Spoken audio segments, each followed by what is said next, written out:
fondation superficielle. Ce cours comme référence la mécanique des sols, Université catholique de Louvain, de Dehaguer 2009, la géotechnique mécanique des sols, tome 2, l'Université de Liège de Robert Charlier 2007, l'introduction à la géotechnique de Jean Lafleur 2006, le cours pratique de mécanique des sols, tome 2, calcul des ouvrages Coster et Singlera, 1983, et l'article concernant les fondations superficielles de Roger Franck. Aujourd'hui, on va voir les charges inclinées, excentrées. On va regarder la prise en compte de l'excentricité de la sollicitation. Dans certains cas, on peut éviter une excentricité de la charge par rapport à l'axe de la fondation au niveau du plan de contact avec le sol. C'est le cas lorsque l'emprise de la fondation est restreinte par la proximité d'un obstacle ou par une limite de propriété.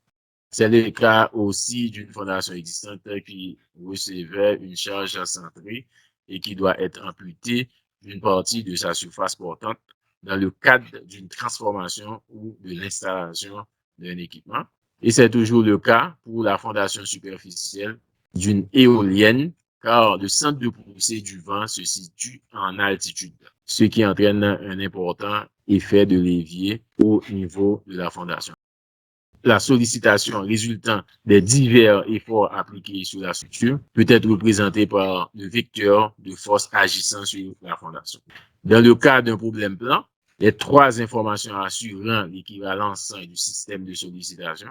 Tout d'abord, vous avez la norme du vecteur de force, la droite support du vecteur précisé par la coordonnée de son point de percée dans le plan de la fondation, et vous avez l'inclinaison de la force. Par exemple, l'inclinaison Q que vous avez va générer deux vecteurs, la composante verticale et puis la composante horizontale. Le moment produit par la composante verticale V, voici la composante verticale V, excentrée de E, voici E, par rapport à l'axe de la fondation, ce moment-là vaut VE. On peut remplacer le vecteur V excentré de E par un vecteur centré et un moment VE. Dans ce cas, on résume le système de force agissant sur la fondation par M, le moment, V, la force verticale, et H, la force horizontale. Cette excentricité appelle une répartition non uniforme des contraintes pour équilibrer le moment appliqué. On va utiliser l'hypothèse ou la répartition de la contrainte normale qui reste linéaire et qui semble a priori la plus naturelle. C'est un des résultats de l'hypothèse adoptée par Bernoulli en théorie élastique des poutres. Dans ce cas, vous avez la conservation de la planéité des sections d'une poutre ou d'une colonne soumise à flexion composée conduit à ce type de distribution de contraintes normales.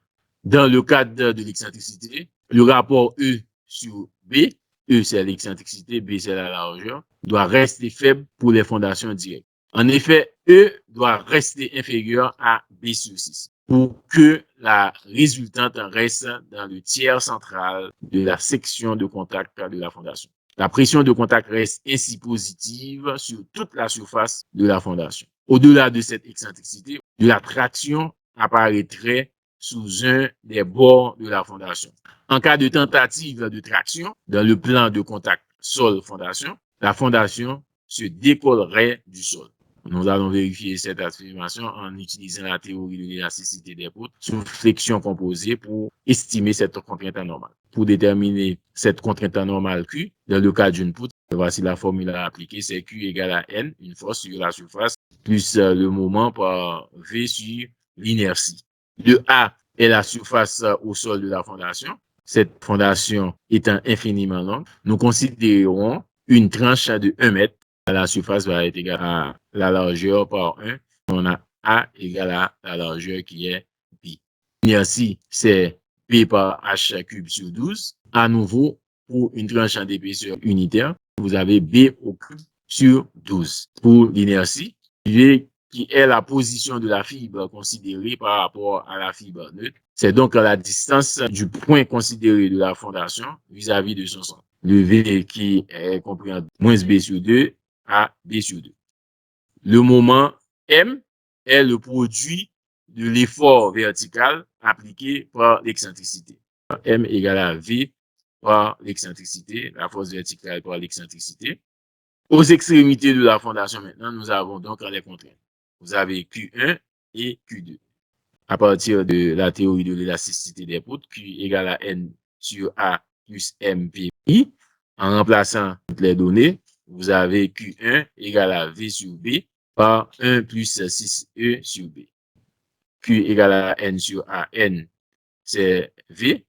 A, c'est B, parce que A est simplifié par B. Et puis plus M, M qui est VE, par V qui est compris en temps B sur 2, que l'inertie que à appliquer, c'est B cube sur 12. Si vous remplacez toutes les données par leur valeur, vous allez trouver Q1 ici qui est égal à V sur B, facteur de 1 plus 6E sur B, et Q2 égal à V sur B, facteur de 1 moins 6E sur B.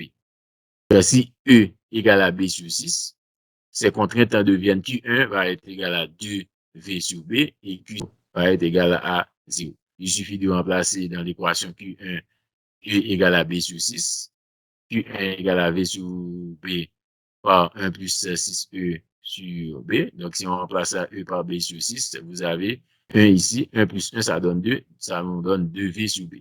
Si on place E par B sur 6 également, là, 1 moins 1, ça donne 0. Et donc, Q2 va être égal à 0. Si l'excentricité E devient supérieure à B sur 6, la contrainte Q2 devient négative pour un matériau élastique.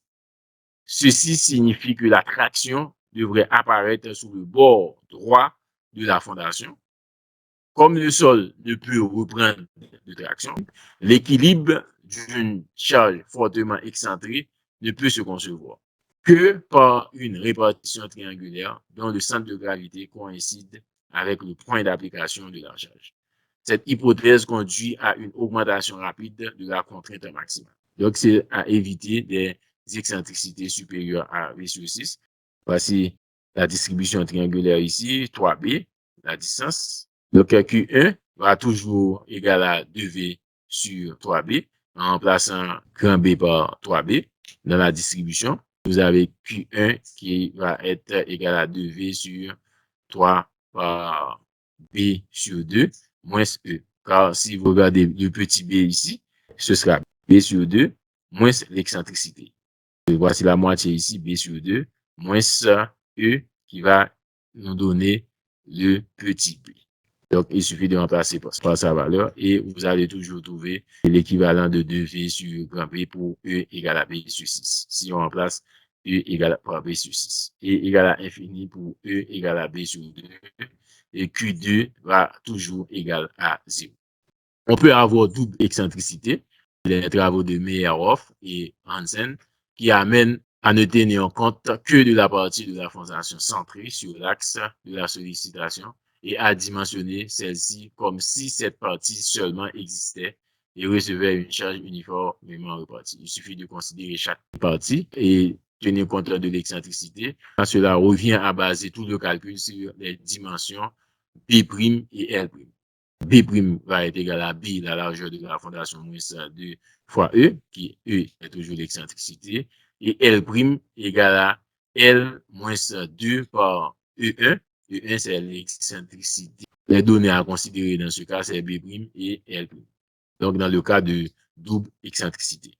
L'excentricité est toujours liée à l'inclinaison de la charge.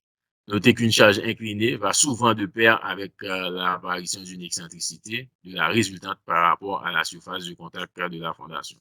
Dans ce cas, on va examiner l'effet de l'inclinaison d'un côté et l'effet de l'excentricité d'un autre côté pour qu'on puisse tenir compte de ces deux aspects dans le cas d'une fondation de manière générale. Est-ce qu'il y a des questions sur l'excentricité? Comment tenir compte de cette excentricité dans le cas d'une fondation superficielle?